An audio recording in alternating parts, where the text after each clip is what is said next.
Bien-aimés dans le Seigneur, soyez encore bénis.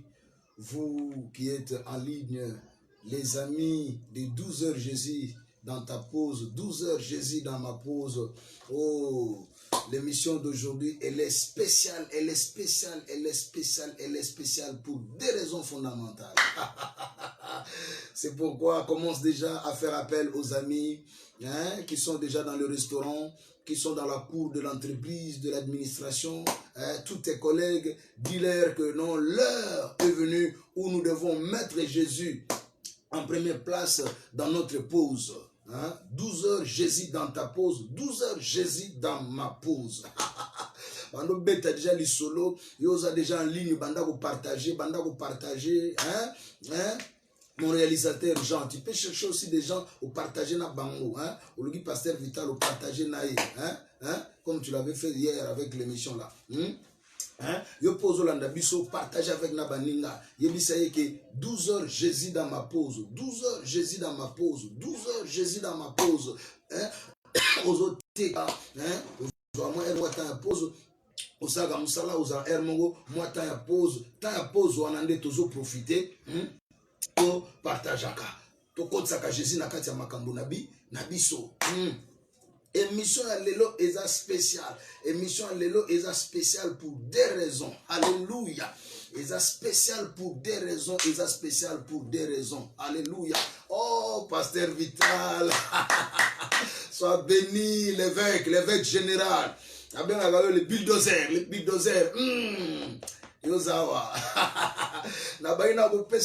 Merci pour la réussite totale. Il y a activités à la Gepaya. Évêque général Vital Chasuma. Lobby et Beba Kezagi Matata.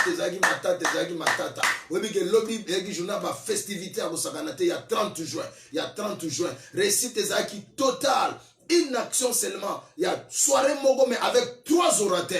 Il y a Mogo Vital Chasuma. A Fungola Ginzela comme hôte. Il y a Lipanda. À la guerre comme à la guerre. Et Bebaki. Deuxième orateur, est humble serviteur Nabino, Bishop Sylvain Mbwebwe. Troisième orateur, est le prophète Miracle. Église encore le Pambola Maki. Kola Pambola yo évêque Chasuma. Zamba inspiré sous la activité à Boé. Et zola qui sa unité, yaba sali. Soirée moko mais 3 prédicateurs ba prêcher. Ozoka bazako se critiquer te. Oya beta oli banga. Oya kisake oyo oya lekio na côté à te. Travailler na complémentarité. Muto tcheli banga na ye pe bana nzambe bapa pambolami. Pour la pambola yo vraiment activité abo ezalaka toujours ya ebele pour que église pe bana nzambe pambola maka. Maman Simon, grand prêtre mère, zo yo. Nalela bino fort et bebagi lobi. À tel point que tu aussi cette activité tu es pendant deux couples à Vital Chasuma na maman Simone na couple à prophète Miracle na maman la mystérieuse Élysée mutunangai et bebagi to na ndako to fandi na ndako ti 0R ba embelika joyeux anniversaire. Donc parmi Bataliboso, après Mira, moi nanga Miradi Misengabu, moi nanga ya liboso, yem taliboso imbelenga joyeux anniversaire. Na 0R. Si manabango couple Miracle na couple Vital Chasuma ba yembelinga na ndako na 0R wana. Yo la ita mutumela bazalaki pananga ba yembelinga joyeux anniversaire. Ça montre l'amour bondeko ya solo. C'est comme ça que nous devons vivre l'église du Seigneur, les hommes de Dieu. C'était fantastique. C'était fantastique, je vous aime beaucoup. C'est déjà l'ambiance, l'ambiance de l'anniversaire. C'est déjà l'ambiance de l'anniversaire. Merci, pasteur Vital, pour le souhait, vraiment, pour le souhait, n'a sepeli papa. Pasteur Vital a dit, cadeau nae atindelinga na Orange Money. Baby. Ambiance déjà anniversaire des Salomoniens. Anniversaire en monité, nous savourer déjà 20 en pleine émission, et ben soli bagouté, nous savourer déjà 20 et mukolo nangai anniversaire tika sepela, ba sepela kaka et mukolo anniversaire nangai, nous savourer déjà 20 nanga et baby on a un bureau nangai. Alors yaka pe na cadeau na yo ya opesa nga na bureau na bouger te non bouger na bureau ya o souhaiter nga anniversaire ou bien tindeli nga na Orange Money to na Airtel Money to na M-Pesa nde Pasteur Vital a tindeli nga boy tindeli nga na Orange Money cadeau na nga zo numéro na nga Orange Money 089 69 35 179 089 69 35 179 wana pona Orange Money pona M-Pesa 081 923 12 89 081 923 12 89 pona Airtel Money 09 98 90 67 88 09 98 90 67 88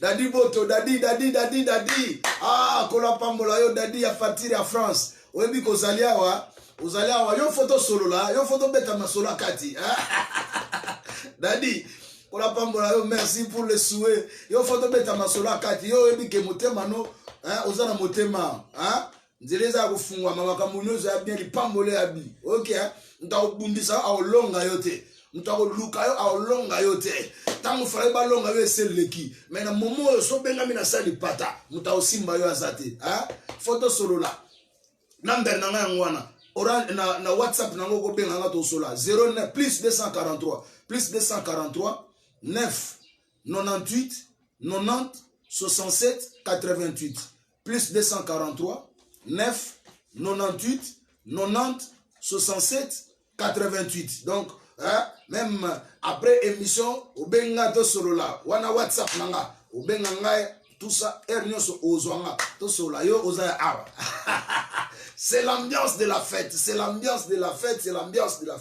yango na lobi émission ya lelo 12h Jésus dans ma pause ezali spécial parce que ebandaki déjà lobi na ba festivité ya 30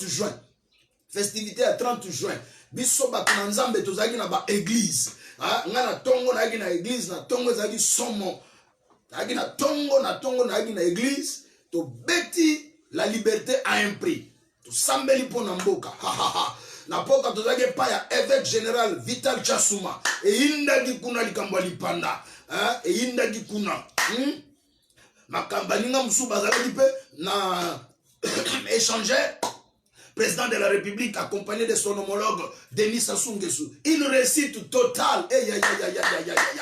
Ezaki matata. Ola pambola président Fachi. Pambola président Fachi. Makambo batu basali na 32 ans. Makambo batu basali na 3 ans. Makambo batu basali na 18 ans. Mais hier na 3 ans. Atongi mausolée. A honoré héros national.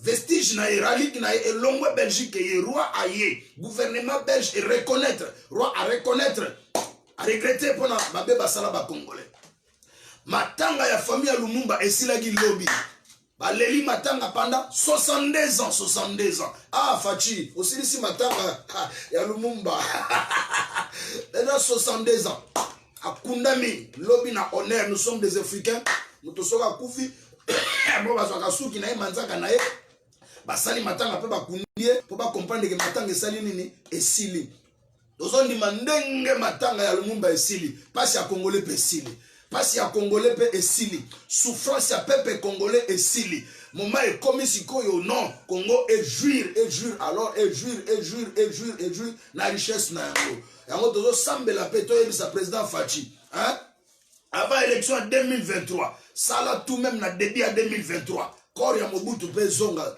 solo la bien na famille ya Mobutu ko corps ya Mobutu ezonga ekunda mana mabela ba koko na ye que Mobutu ayi mukolo authenticité alela authenticité alongola biso ba kombo to kulela nango apesi biso abito kama mana ba kombo na biso ya ba mboka eza ko lié na ba culture na biso. Alors ça c'est une demande propre à moi président Fachi avant élection en 2023. Fais tout pour que le corps de maréchal revienne au Congo et soit enterré sur la terre de ses ancêtres. Et baby. Amoni la servante de l'Éternel a côté en ligne. Aïe. Amina Abedi, Amina Abedi. Ah, servant de l'Éternel. Oui, que yo zagawate. La bossanité, mon général, Michel Munga. Aïe, aïe, aïe, aïe, aïe, motema ya mina bedi, baby. La Libye ma veine, yo, ma fille de cœur. Aïe, aïe, aïe. You know, boza, armée nanga na tchela la motema. Ne mobutu aza tchela ba béret rouge. Kola pambola yo mama, kola pambola yo, pambola famille mobimba abedi. Nazo zela mima, non na monyo te feza, nazo zela yo. Yo zaka la ficherie. Et baby, servant de l'Éternel, soit béni. Les lois journée spéciale. Tokoumi sanzambe parce que festivité à 30 jours et l'équipe qui toque. Batuna batubagi na kwena bango. L'échangeur ezali succès. Le président était assisté par son homologue. Un succès total. Un succès total. Une réussite parfaite. Très, très bien.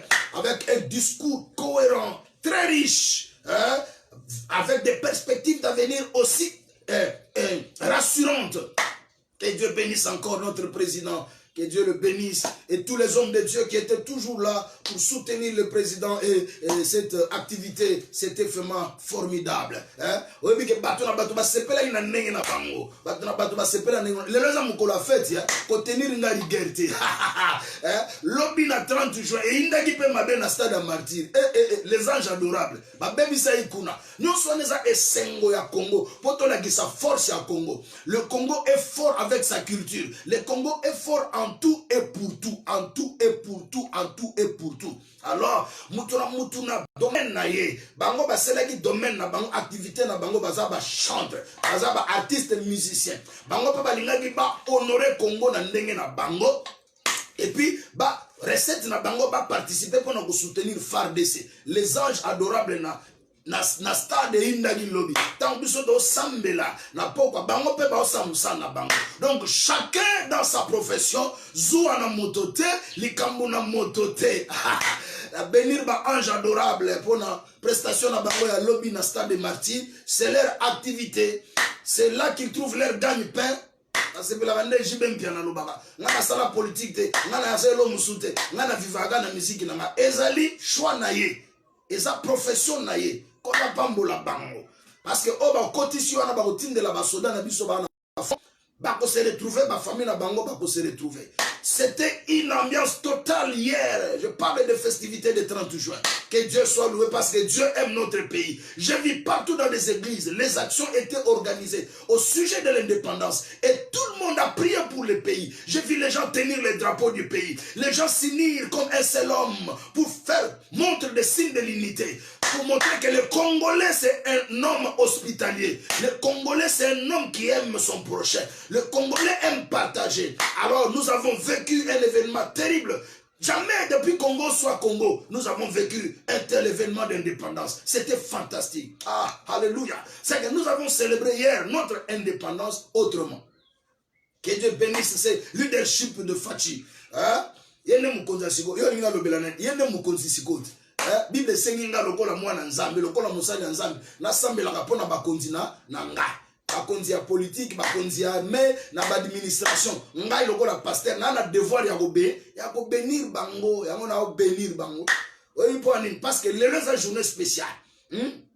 Et la journée spéciale pourquoi? Parce que ça mukolo anniversaire na nga. Ya ngomona na sengo. Na ambiance na plateau, na o solo la, na o loba, na o mela moi vin na ngai. Et ça le m'a pas cité soyo mélange na yo nga e am konanga feti pasaka ni ba sepela kao Paul Mundela ya nazala bureau papa na bureau na ko bouger te nazo zela ba cadeau na bino nazo zela ba cadeau yaka na bureau ko ya na bureau ko déranger ngate yo yaka na bureau ba papa na memeli o cadeau bishop na memeli o cadeau ya anniversaire na yo ya ngoyo na ko kisimbule bele na ebisa bino to bomba bambule tali bino ngana ko kisi lelo 54 ans mais tala nzota on dirait bon petit moka 34 ans o changa na banani abata 34 ans mais na ko kisi lelo 54 ans na nzambe so zo rajeunir ngaka apesa nga makasi na te ya liloba nai 54 ans eza te jour après jour o muka na makasi na ngate mais na ngolo atata yango na pamboli yo nzambe na pesi yo merci pour lelo o bateli ngai o bakiseli nga mbula likolo ya mususu nga bomba ya ngate nde ba mususu ba oh une bougie de plus nga na préciser bougie de plus na nga lelo et comme 54 ans mais Dieu continue à me protéger à me rajeunir à tout moment. Pasteur Paul na bureau papa. Merci pour la veine na yo kola pambola yo hein na benga les pasteurs intelligents. Les pasteurs intelligents Paul Mundela Lufuluabo. Kola pambola yo na bosanité ma fille. Et bien ça ma fille na nga nazo zela ya ligne ma fille la fleur la rose nazo zela ye. Et puis c'est papa nazo zela yo kota na ligne souhaité. Hein? Nazo la cadeau na nga. So kana na ville ero na boulot, hein? Et puis c'est MPC zali, Orange Money zali, Airtel Money zali. Na bureau no bouging na zali na baby ça. Hein? Yo mo yebi kakati.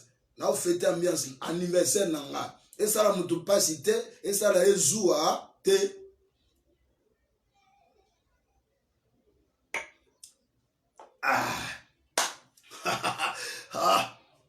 Les lois la mission. Tous le 1er juillet 2022. La belle indépendance ya lobi nenge le kaki. Na lobeli lelo, tina ya lelo. Deux raisons. Lelo, pourquoi? Parce que c'est anniversaire nanga. Lelo, pourquoi? Parce que c'est mukolo ya liboso ya sanza ya juillet. Premier jour de mois de juillet. Hein? La Bible, Nzambazago Saban Israël. Tous les premiers nés appartiennent à l'éternel. Tous les premiers nés. C'est-à-dire, oh, nyonso ya liboso ezaka ya nzambe. Yangona soko suis salaire. Et loko ya liboso il faut longola eza ya nzambe. Comme on a dit, dîme. Comme on a dit, dîme. Comme on a dit, comme on a dit, dîme. Tika, servant de l'éternel. Nana raison na sepe la maman. Na sepe la nangai. Oui, c'est mon droit, servant de l'éternel. C'est mon droit. Dans Mélis sous pour la servant de l'éternel Amina. Abinanga papa sepe les hommes corona yo mela na yo 20. Na Mélis 20 yango. Muto ke beta lisolo itali. Age beta lisolo sale mission azo mela 20. Eza mukonanga ya feti abeta lisolo na ye. Esa muto lokote o et tout anana mire zongi. Poto lati antibala Jésus l'antibala nanga. Afande a tout et bete dendie kei. Aïe. Le Tozali le 1er juillet. Le premier né appartient à l'éternel. Tout premier né en Israël appartient à Dieu. Et vous savez que Jésus est le premier né de Dieu. Hein? Il est le premier né de Dieu. Tout ce qui est premier d'abord appartient à Dieu. Parce que Dieu c'est d'abord le premier. Dieu c'est le commencement. La Bible dit au commencement. Alléluia. Dieu. Au commencement Dieu créa.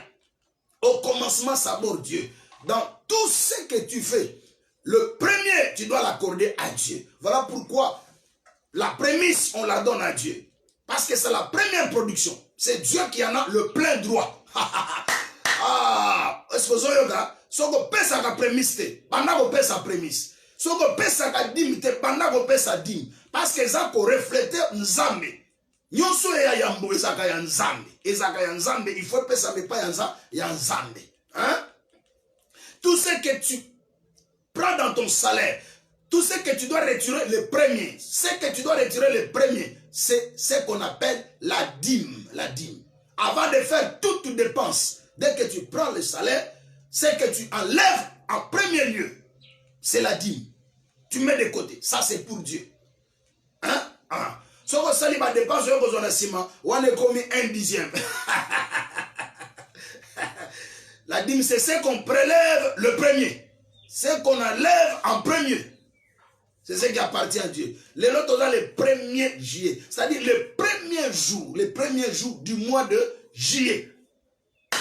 Le premier jour du mois de juillet. Ndi 100K, papa Paul. Ndi 100K. Ndi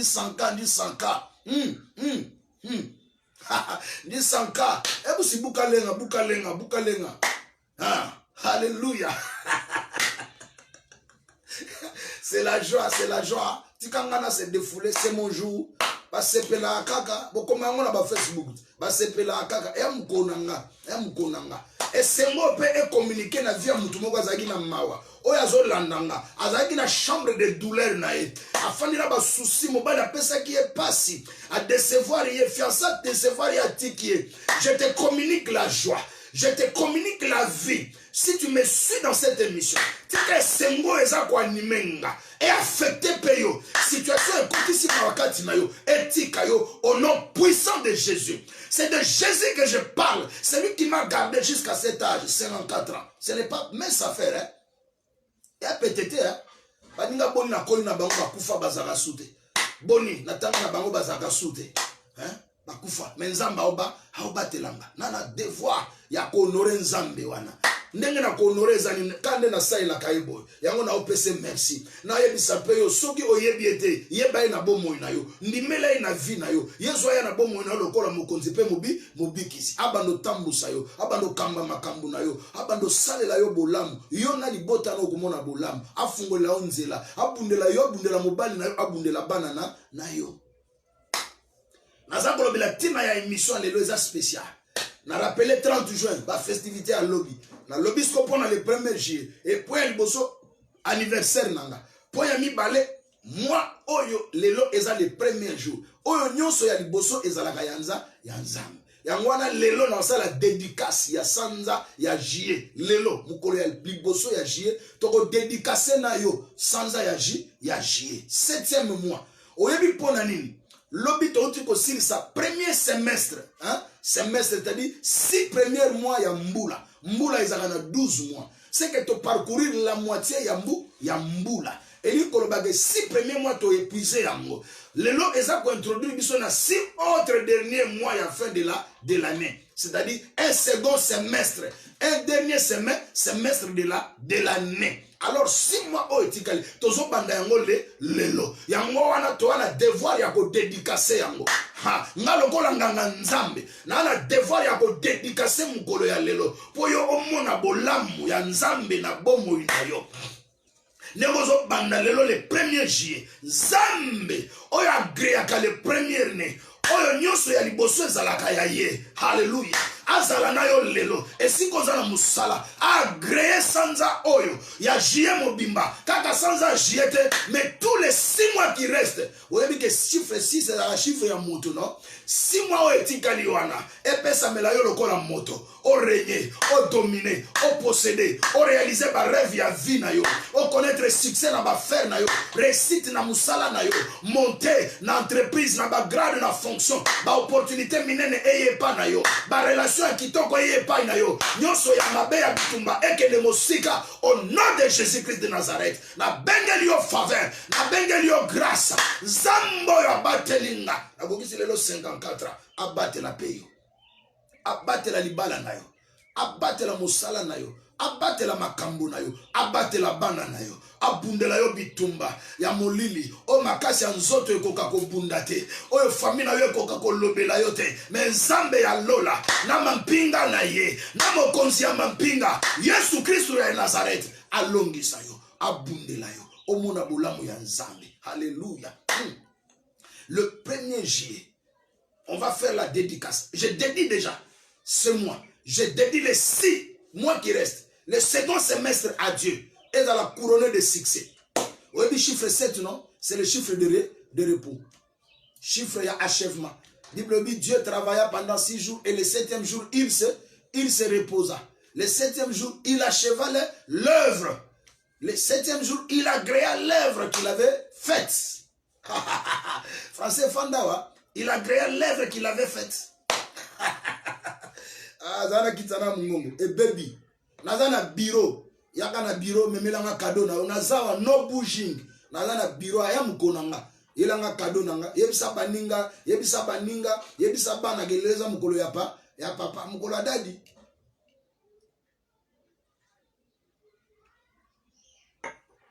Komela so itelele mkonanga tikanga na mela. C'est le 1er juillet. Le chiffre 7, c'est le chiffre de repos. Yamana pourquoi bana ya nzambe nyonso fobo yeba. O bana na bana ya connexion divine. Sanza ya juillet. Les deux particularités, hein, n'annonçaient déjà sans agir pour l'église Connexion Divine. Moi, nous sommes dans l'émission, il y a 12 heures, Jésus dans ta pause. Nous annonçons déjà que le mois de juillet, c'est le mois de l'héritage royal. Et baby, c'est le mois de l'héritage royal. Servant de l'éternel Azoganga Mina. Hein? Amina B. Le mois de juillet, c'est le mois de l'héritage royal. L'héritage royal. Le chiffre 7, c'est le chiffre de repos. C'est-à-dire dans notre repos. Alléluia. Nous devons jouir de notre héritage royal. Bah, héritage, les alliés, passif. Na héritage. Oui, mais que héritage, passif, na actif. Mais biso héritage, na biso actif. Et puis héritage, c'est un héritage royal. Yaka, sanda mobimba ya jie. Oyebi ke mokonzi na biso nzambe na biso azagarwa oyebi yango oyebi kazagarwa hein parce que biso toza ba héritier de Dieu toza ba co-héritier ya Christ hein est-ce que vous comprenez toi on a héritage royal et baby jie ya yo vous comprenez hein na kati ya repos na yo tu dois jouir de ton héritage moto moko ko privé yo na héritage na yo te voilà pourquoi dans ta tête il faut que ça éclate, c'est ce que j'appelle la guerre de pensée. La guerre de pensée. La guerre de pensée. Tu dois enlever dans ta tête que tu es pauvre. Mais tu dois mettre désormais dans ta tête que tu fais partie de la famille royale. Tu es de la race royale. Étant de la race royale, tu es bénéficiaire de l'héritage royal. Ego beba, ego beba, ego beba. Hein? Hey, ma fille chérie à côté. Ah, fais ça. Où étais-tu, ma fille chérie? Yo a fierté à papa. Au moins, on a si motema. Yo a la fierté à papa. Et baby, déjà, ma fille. Je suis déjà dans l'ambiance de mon anniversaire. Now, c'est là, yo, ma fille chérie. Now, c'est là, yo, ma fille chérie. Oui, papa, nous, dans l'hypocrite, c'est un homme juste. Sois béni, ma fille, pour ton vœu. Nasina Lobagi, ma fille, Azawa, puis à côté, a souhaité papa. Yebisa ma collègue dans le service. Voici mon père. C'est un bon prédicateur. La CPL lobby pasteur Miraim Singh. Ah, Bishop Sylvain. Oui, parce que c'est un bon prédicateur. Ah, la CPL. Il faut être mon père. Oh, après ça, on a yo. Hein? Ah, la CPL a sogi tote ya. Yo zawana vital zawana. Nazaka trop si parce que vous avez un bon prédicateur. Ah, Kola Pambo, la prophète Miracle. Tu as fait un bon travail hier. Ah, fantastique. Sophistiqué. Bana montagne, vous avez un papa. Hein? Dans la montagne de transfiguration, vous avez un papa, la mystérieuse Élysée, vous avez un mobile Elombe. Hein? Nous allons dire que vous allez pas évêque général Chassouma, mobile ya maman Simone et Beba Gilobi. Ma fille chérie, que Dieu te bénisse. Hein? Mima, yo mo gonde papa benga kayo. Kola pambola yo, kola pambola yo. Kola pambola yo, kola pambola yo. Naozela yo, naozela yo. Et Indi, à partir de Dubaï, mon ami d'enfance, Gogo Zubila. Oui, mais yo son compte à la tête, mais soko ya ozon qui ne nous a problème, hein? Mon ninga na ngaya bo mwana, toza sumingite otokoli ensemble, hein? Toza ne mbula mogo, yepe, toza ne mbula mogo. Nenga na ko kisa 54 bo yepe. Gogo Zubila, à partir de Dubaï. Aïe, aïe, aïe, aïe, aïe, aïe, aïe. Ah. Merci mon frère, mon ami d'enfance, Yoganda Gomelinga, en ce jour spécial, je te souhaite tout le meilleur, alléluia, toute la joie que tu peux avoir et tu sois béni, alléluia, abondamment aujourd'hui, demain, alléluia, et les jours à venir, alléluia, que tu puisses avoir un anniversaire fantastique. Bien d'autres à venir, joyeux anniversaire. Merci mon ami d'enfance, Gogo Zubila. Webi que naïf sa yoke, wana nyongo église, Nengo zonga Dubaï. Attends, mutayo ke sale motema pasité, osa ila nzamba connexion divine au pambola yo. Nengo zonga naïf sa yo, ola biso synthé, ola biso clavier, ya bien, ya bien sali. Zamba au pambola fongolo so banzele belé, ba marché belé. Hein, o la biso ba micro ya bien, hein? O la ngamba l'équipe ba micro ya ngabu. On a té la kana yom to yelanga. Hein? O la biso ba micro ya kitoko. O kela biso ata sente, hein? O kela biso ata lo muso ya kitoko sus. Po ani tata ampli, hein? Kola au pambola yo. Nayebi ke bolamu ngala lobaka osala bolamu pona église nzambo sala bolamu na église connexion divine ako bano fungoloka banzela ba Dubai wana ka pamba miki li pamba parce que nzambe azomona ke na ba voyage na onyoso nzambe azo trouver intérêt bonga bénir yo te poani li pata nzambe fina yo moninga na ngabo mwana ondimaka ministère nanga ondimaka lotomo nanga ondimaka nzamba benganga pe azalaka nanga kola pambola yo gogo zubila et toute la famille Zubila on a grandi ensemble je vous aime beaucoup et bebiawa non c'est la suna nanga zo zela Esther Séraphine nazo zela yote Esther Séraphine Evile Séraphine nazo zela yo continue l'unité nazo zela yote kota papa zo zela yo pasteur Kawende Onya na Belgique na moni yote ozawapi mwananga ozawapi Pierrette kuna na Londres ozawapi mwananga nazo lukabino bozawapi de grâce ozawapi ma fille chérie moko ozawapi Olga ozawapi Kabedi ozawapi le révérend Blaise Mapumba ozawapi ezako beba parce que c'est une journée spéciale anniversaire de Bishop Sylvain Mbwebwe l'homme des surnaturels mutu ya bonganga lobi na tege pa pasteur Vital nazaki na zambala na kotsa ke esprit bonganga na banozonga l'esprit na sacerdoce esprit bonganga banozonga lango pona mona li Terence kala vide mine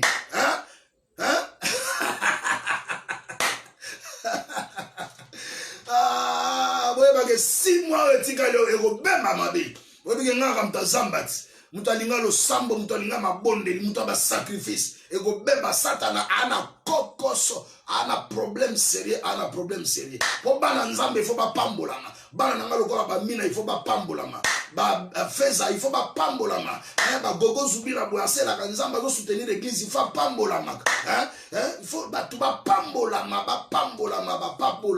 mokonzi akilti nayebi ke okima Facebook olinga Facebook te elagi mwarabo pambolama na bana no nyonso à bénir Blaise, na bénir Solange, ma fille, soit bénie. Na bossani te miss na bossani ote. Glody. Demain c'est ton anniversaire. Na yiki to na yo. Na souhaité déjà Glody, bon anniversaire. Aïe. Et baby. Na si na fungoli sans agir. Na fungoli na yiki papa Michel paye aux agir. Ozu déjà bon anniversaire na avance. Avant aux anges ya li pamboli.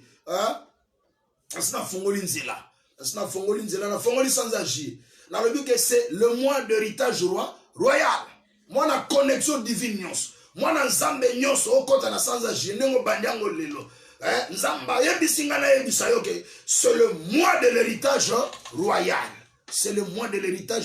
royal mon fils de Christ sois béni ya petit obi que so kota ka tembo zu problème wana za jeune lion nouvelle génération oba obima bana bazake belé ndena bota bango na nzoto ndepe na zana bango belé na molimo bazawa malheur aux ingrats aux fils rebelles ça leur problème avec Dieu mais les enfants fidèles ont droit à la bénédiction net dimanche le 3 c'est le premier dimanche du mois de juillet je vais bénir les enfants de la connexion divine. Dimanche, bénédiction du Père. C'est la bénédiction du Père. Une bénédiction parentale. Une bénédiction paternelle. Kozanga te moi la connexion dimanche. Moi la connexion divine kozanga te. C'est la bénédiction paternelle. La bénédiction du Père. Viens, tu seras béni. Tous les enfants rebelles, ils s'en prendront à eux-mêmes. Ils ne sont pas sous la couverture. À moins que bazonga basenga bolimbisi. Mais moi, nous sommes fidèles attachés à tata. On a droit à bénédiction. Il faut qu'on enseigne aux enfants rebelles à se soumettre et à s'humilier devant le Père. Papa Zalaka Moko. Oko Zalaka maître belé na obenga baba mentor de talio. Mais tata Zalaka Moko. C'est lui qui t'a engendré. La source, l'origine.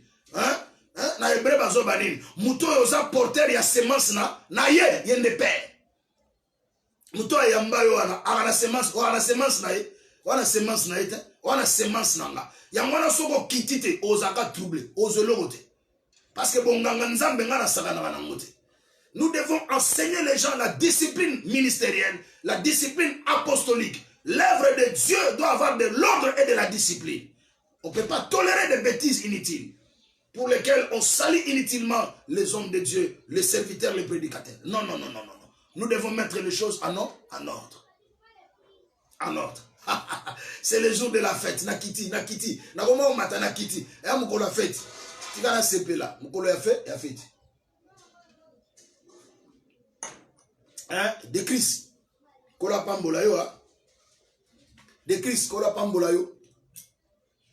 Yebisa. Ba jeune lion. Naoki bangota. Odiaza. Yebisa ba jeune lion. Baza. Yebisa bango ba kota. Bo souhaité papa. Yebisa bango papa ça déjà en ligne. Aoze rabino. Bo souhaité. Papa c'est en ligne. Papa aza en ligne. Aza en ligne. Bo souhaité bon anniversaire. Bo souhaité bon anniversaire. Je demande à tous les enfants de la connexion divine à être là dimanche. Yope mtozo landanga oza l'église to sambelaka. Oko bandoya na connexion divine. Toza na veni miao numéro 94. Lemba terminus ville de Kinshasa, République démocratique du Congo.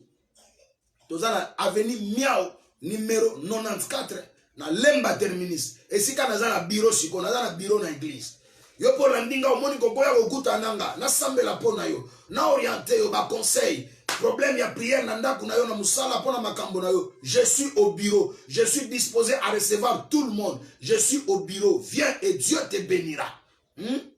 Je suis là, tu peux m'appeler par mon numéro WhatsApp plus 243 9 98 90 67 88 plus 243 9 98 90 67 88. Oyokit dédicace na bandi ko dédicacer sans agir. O kota na kati ya héritage na yo. Mutu moko te a privé yo o sepela na héritage na yo. Héritage ya bana na yo bako botola bangote. Bako privé ba bangola yangote. Parce qu'ils font partie de la race royale. Ils font partie de la lignée royale. Ils ont droit à l'héritage. Nous sommes co-héritiers du Christ et héritiers du Père. Nous sommes du royaume de l'Éternel. Notre Dieu, c'est un véritable roi. Sa royauté, son règne dure à jamais. Voilà, connexion divine. On y pense au compte 2022.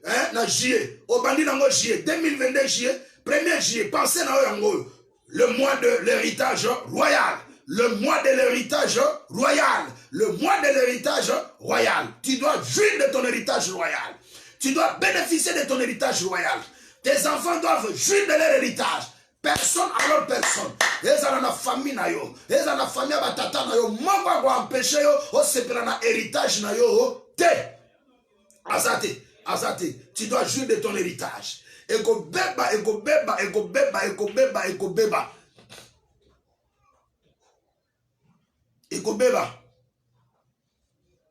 Hein? Oh, papi bikakala kola pambola yo. Kola pambola yo. Entre dans ton repos. C'est le mois de juillet. Entre dans ton repos. Jouis de ton héritage royal. Mutago pekisayo azate. Sepela na héritage royal na yo. Atana bondoki bako ibango te bako boto la pe yango te. Nzamba bikamo azala na yo. Nzambe yangolu azala na yo. Aïe. Et baby. Guerrier. Mon fils guerrier Yannick. L'homme fort de Baumbu. Na sepeli, la mona yo sepela gia. Na sorti à VK. Le pacificateur Vital Kamere. Petit nanga na mona yo sepela gi. Mutuna mutuna ye. Yannick. Les guerriers soient bénis. Sois béni.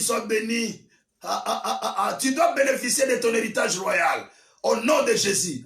Juste je suis déçois. C'est pas na yango. Na pambolio na mwasi na yo. Bota bana basi bana mibali lokola nga tata na bino na bota. Na bota bana basi na bota ya mibali. Libala no ezala beni na mona na yebi ndengo linga mwasi na yo. Vie na yo ezala heureuse. Avenir na yo ezala meilleure. Sois béni, je te bénis encore. Mais yeba lelo am ko anniversaire na ngatinde la nga logo na mela. Yam ko na na sepela. Na Orange Money, na M-Pesa, to na Airtel Money. Yoka M-Pesa yango 081 M-Pesa 081 923 12 89 081 923 12 89. Orange Money yango 089 69 35 179 089 69 35 179. Airtel Money yango 09 98 90 67 88. Donc au gobe nga pe na WhatsApp na numéro oya Orange et ya Airtel hein yango na numéro na WhatsApp plus 243 9 98 90 67 88. Après émission to solo là naza na bureau lelo na bougete naza na bureau na église connexion divine na avenue Miao numéro 94 na Lemba terminus ville ya Kinshasa, République démocratique du Congo. Je suis là, je vous attends. C'est ma fête, c'est mon anniversaire. Yaka na bureau là-bas, Mombo Nanzambe Bishop, cadeau na nga yango. Kwa ko tungisa nga te. Muto ko tungisa nga na yambete. Na ye muto ko sepelisanga. Ba onde na ozela. Feza na ozela yo petit na nga. Ma fille chérie. Ya. Yo ozali pamboli ya castar ya costaud. Et baby. Hein? Que Dieu bénisse tous ceux qui avaient consacré leur pause à Dieu. Une seule pensée avec laquelle vous devez vous réjouir. Oh, je suis très content. Yannick, oui. Vous êtes en ligne, oui. Très bien, sois béni. Reçois cette bénédiction. Jouis de ton héritage royal. Jouis de ça. Génération na yo nyonso. Lignée na yo nyonso, ba descendant na yo nyonso, ba jouir na héritage royal. Parce qu'ils sont de la race royale. Parce qu'ils sont de la descendance royale. Ba sepela na yango. Ah, merci Yannick. Nazo zela na Orange Money. Nengo lobi ezoya. Kola pambola yo. Guerrier. Omoni bana ya boto na bango na posa. Bazaka toujours prêt pour défendre ma papa na bango. Na bénir papa Kabendi Diodio, hein? Na bénir yo, mutona nzambe, ça fait longtemps. On mataba grade, on comme général, hein? On comme général, pour nzambo yo banda ko saila na bobwana, hein? Apambola yo, hein? Yadi go kia, guerrier, ok. Na bénir père, amata sous grade, amata grade.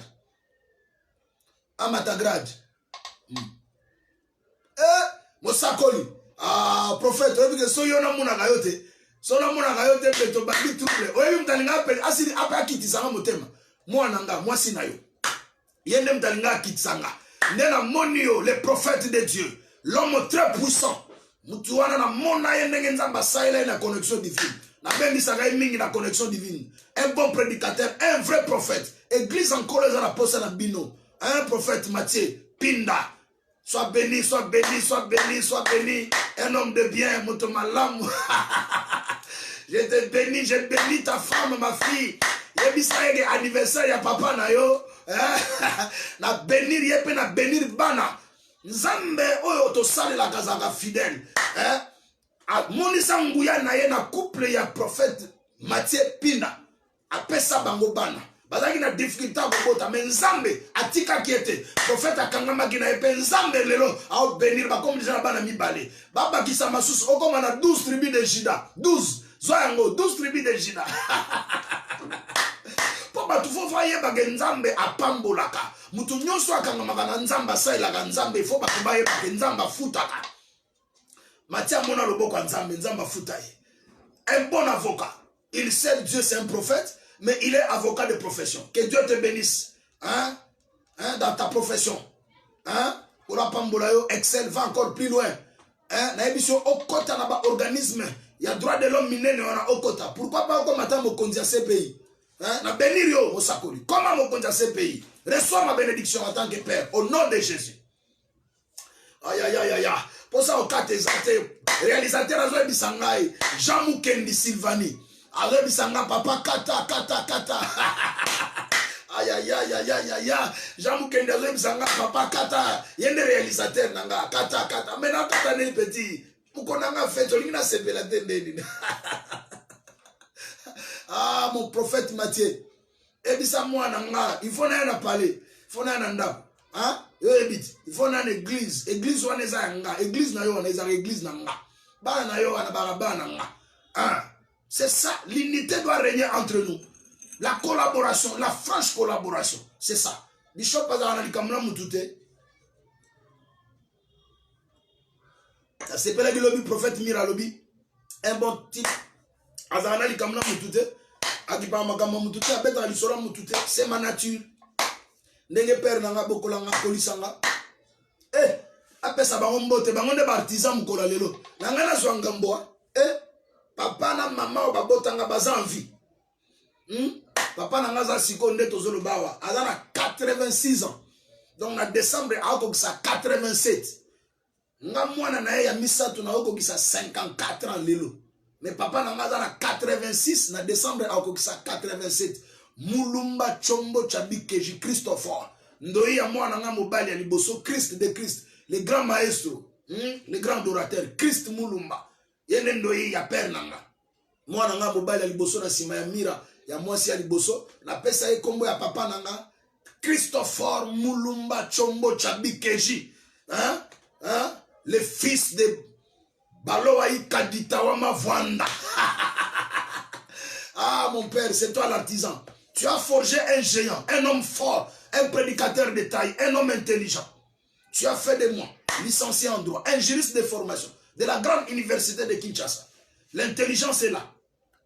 Mais nous sommes au service de Dieu. Je n'oublie pas ma mère chérie, Bernadette Bakaji Chamba Mianda. Bangonde bartisan mukolo lelo ha. Mutamemanga 9 mois na libumu. Hein? 9 mois na libumu. 9 mois na libumu. Bakaji Chamba Mianda. Kora pambola yo Bernadette. Hein? Ozawa. Binonde bartisan mukolo lelo. Boti kana gunisa papa nanga na mama nanga. Ponza mbazo batela bango en vie na omona ye. Akomi na 86 ans, comme na 87. C'est une grâce, non? C'est une faveur. Que Dieu le bénisse. Que Dieu le bénisse, que Dieu le bénisse, que Dieu le bénisse. Après ça, on souffle moulaï. Abattre la bango sous koleka. C'est la joie, c'est la fête. Prions pour notre pays. Festivité, indépendance et l'équipe. Mettons continuer coacher pays na katia lo sambo. Le président dans son discours d'hier a présenté ma perspective et a venu pour la suite. Abisiko to luka développement. Toluka, to chasser pauvreté, mboka ekota na développement congolais à jour na richesse nae. C'est vraiment important, c'est vraiment important. La servante de Dieu, Amina. Webine na linga binote na papa Michel. Bozawa. Bosage semonanga, no bosaga makasi ya connexion divine kola pambola yo. To sambela pona mboka, to sambela pona président de la République, Fatik Beton azo mérité deuxième mandat. Azo mérité deuxième mandat. Na otala biloko muto ya sali na espace ya temps malgré bitumba ba guerre politique agi nango, mais cet homme a la vision pour ce pays. Nous devons soutenir cet homme. Cet homme soutenir sa vision. Tala ministre de l'industrie kola pambola e paluku. Na ebiete me na mona kala ndenga au travailler. C'est un homme vraiment bien. On doit le bénir, hein? Ici il y a raffinerie. Hein? Il y a cobalt, il y a raffinerie, il y a or. C'est ça, c'est ce que nous voulons. Il y a un monde qui a 32 ans. Il y a un monde qui a 18 ans. Hein? Mais tout peut s'associer au deuxième mandat. Assez la biso sou mboka a développer mboka ba projet za e belé. A l'objet politique na eza ba contrat gagnant-gagnant. Amérique yaka to yokana 50-50. Gagnant-gagnant. Makamusu ya exploiter Congo ezate. Au monde Belgique aye roi Kitiawa, hein? Premier ministre Kitiawa, c'est que balagisi que non ba Kiti to collaborer sur le Congolais à jour na ba droit na ye Congo et bénéficier de richesse là-bas na bango. Yangwana soutenir le pays. Soutenir le pays. Na prière na yo. Soutenir le pays et que le gouvernement est réussite. succès à l'avancement et monana. Peuple congolais a jouir la richesse na naïe. Yango to bossa na tendenge to feta ki 30 lobi ale to bossa ni te to continuer na vision wana to memango lokola fardo na mite tika corruption tika enrichissement illicite tika yango tika enrichissement illicite Jeune Lion Joël Mwanza Lumbume. Oui, que petit so kota kate aussi problème hein na chambre na tente de prière na ngana yate so kota kate petit na ngana tente de prière na ngana yate mais lokolo koti balasaka bor na beta wana ti petit na nga hein na oka na mona publicité on a te flash do sala ya tente de prière ele kaka na sali yango suma kelele lelo tente de prière bozala na église Fena avec l'évangéliste Joël Mwanza ego beba Joël Mwanza dans le Joël Mwanza ministry ah bongisango petit yebisanga date déjà na osela ngo makelele na tente de prière wa ngamona ozala petit na yo tcha au poids il faut mata yo za flèche oza jeune lion il faut chasser petit pe oboma pro ya munene na benirio le anniversaire na bureau petit na bureau na osepela ilanga cadeau nanga hein Oyogi, c'est pas une veine. Aïe.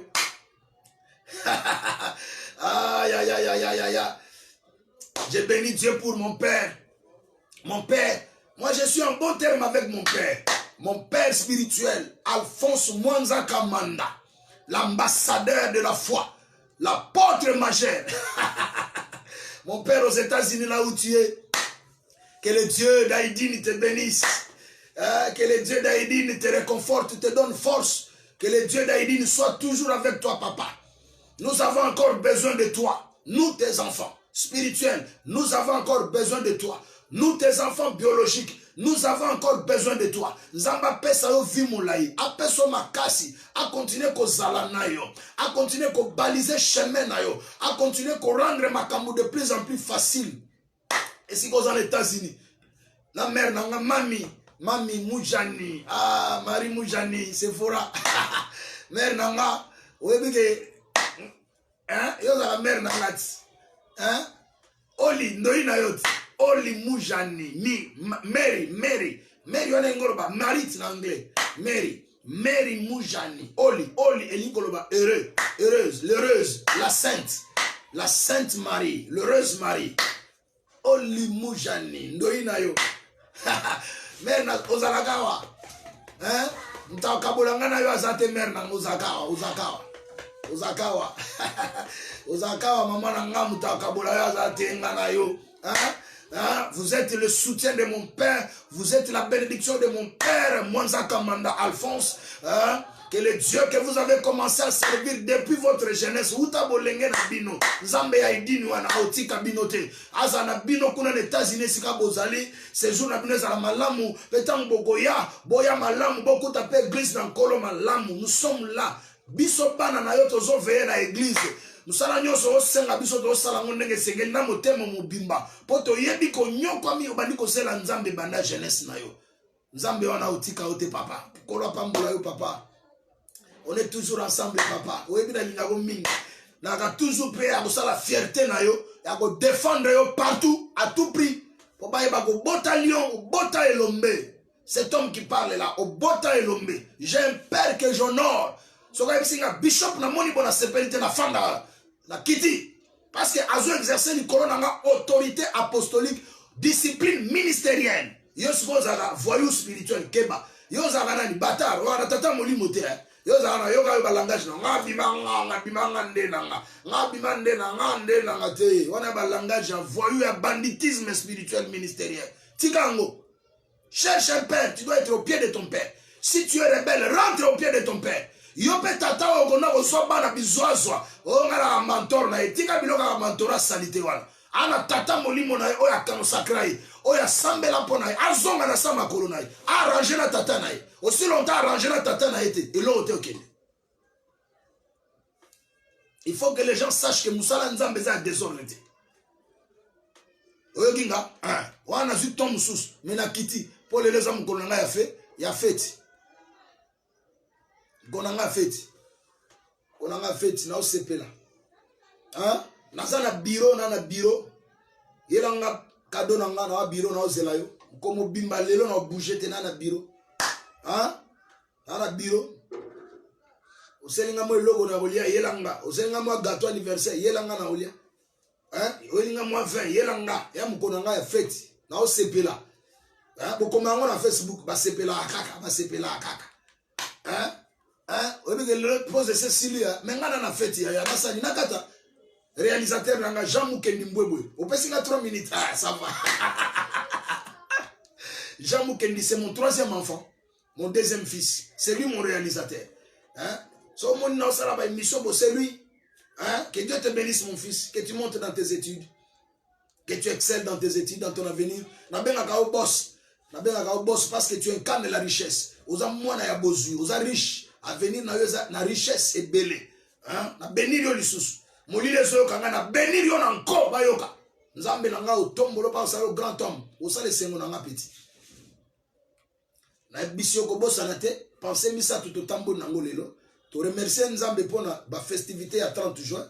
Ndenge le kaki na mboka na biso na ba prière nanu liboso. Nde to sambela ki partout na tongo na poko na ba église partout to simbi drapeau to bénir Congo pona 72e ya accession ya RDC na souveraineté nationale et internationale. Président Zagi na échanger na homologue na Sassou to bénir bango mandat ki toko na règne na bango basala ki kunda di nzoto vestige relique ya héros national la biso pionnier de l'indépendance Patrice Emery Lumumba. Lobby, bana bakoba ndokendo tanga histoire ya Congo votika la bongo que 5e président RDC Fachi Yenda Kunda héros national asilisa matanga na famille ya Lumumba. Obo yango te ya bongo. Eza bongo. Hein? Yango na lobaki pona lobby le 30. Na lobby sko pona lelo. Deux choses. Anniversaire nanga, deuxièmement na lobby pona dédicace ya moi ya J. Lelo, le 1er juillet, tous les premiers nés appartiennent à l'Éternel. Jésus est le premier né de Dieu, il appartient à Dieu. En Israël, tous les premiers nés, tous les enfants aînés étaient comme ceux qui appartenaient à Dieu. La dîme, c'est ce qu'on retire le premier. Alléluia. C'est ce qui appartient à Dieu. La prémisse, c'est ce qui appartient à Dieu. Yango, le 1er juillet, to bonze yango nzambe, to dédicacé yango. Chiffre 7, 7e mois. Et ça, chiffre, il y a repos, chiffre, il y a achèvement. Le 7e jour, Dieu se reposa et il acheva l'œuvre. Entre dans ton repos. Musala nyoso nzamba bandi na vie na yo esila. Asisango. Nzambe asilisaka jamais likambo ya bandi. Mais likambo nyoso ya bandi nzamba asilisakango. Na vie na yo. Likambo nyoso nzamba banda asilisa. Oya lakayo akokisa yango. Na kombo na Yesu Masia. Siko tolobi pona sanza ya jie yango. Pona mwana connexion divine nyonso. Pona mutu nyonso. Oya zo yo kabiso. Oyo kabiso. Na ba prière na biso. Ya Jésus. 12 Jésus dans ta pause. Aye bake sanza ya jie. Te déclarer un mois de l'héritage royal. Le mois de l'héritage royal. Tu dois accéder à ton héritage royal. Tu dois jouir de ton héritage royal parce que tu es de la lignée royale. Tu es une race royale. Oyokinga. Na pesio numéro nanga benga. Benga ernyoso. Benga ernyoso obozwanga. Pona prière, pona instruction, pona ba directive. Plus 243, il y a WhatsApp, plus 243, 9, 98, 90, 67, 88. Plus 243, 9, 98, 97, 88. Église Connexion Divine. Ndenaza na bureau, ezana avenue Miao, numéro 94. Lemba Terminis. Donc, Ogogo ya ici koza, au Beninga na WhatsApp. Na ebisio, nazana avenue Miao, numéro 94, na Lemba Terminis. Je suis dans mon bureau. Dans mon bureau à l'église. Miao 94, Lemba Terminis, ville de Kinshasa, République démocratique du Congo. Viens, Dieu te bénira. Pour ceux qui veulent soutenir ce travail, bénir mon ministère, soutenir mon ministère, hein, tu es en Europe, tu peux avoir à m'appeler par ce numéro-là pour avoir de amples informations sur mes coordonnées, pour que osa la transfert na yo, hein, na MoneyGram, na Western Union, hein, na Express Union, na banzela nyonso yo ba agence nyonso ezali hein soki wapi hein offrande na yo bénédiction na yo soutien na yo ekokomela ngai hein soki poza na Kinshasa oza na province oza partout oyo olandaka nga olandaka 12 heures Jésus dans ta pause olingo soutenir nga obi papa lelo na ngina bénir yo na ngina tinda yo cadeau d'anniversaire na Orange Money ndenge Yannick le guerrier abina nga papa na otindelo na Orange Money na oze la téléphone la gigi na ka message hein ndenge Yannick le guerrier alobi pa na otindela yo cadeau na nga na Orange Money yo poko sala yango okotindela nga na M-Pesa yango na bizwa numéro ya M-Pesa nanga 081 923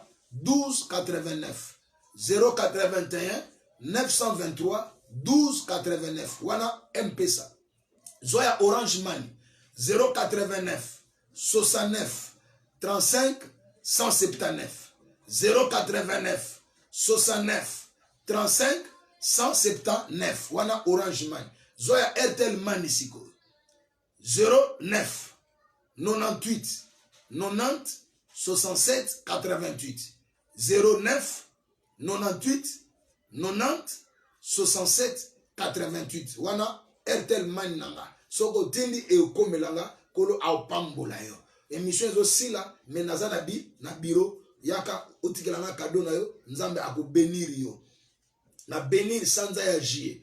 Je fais des déclarations maintenant pour toi. Soko bota kate tu fais partie de la lignée royale. Ozana droit ko jouir na héritage ya bana.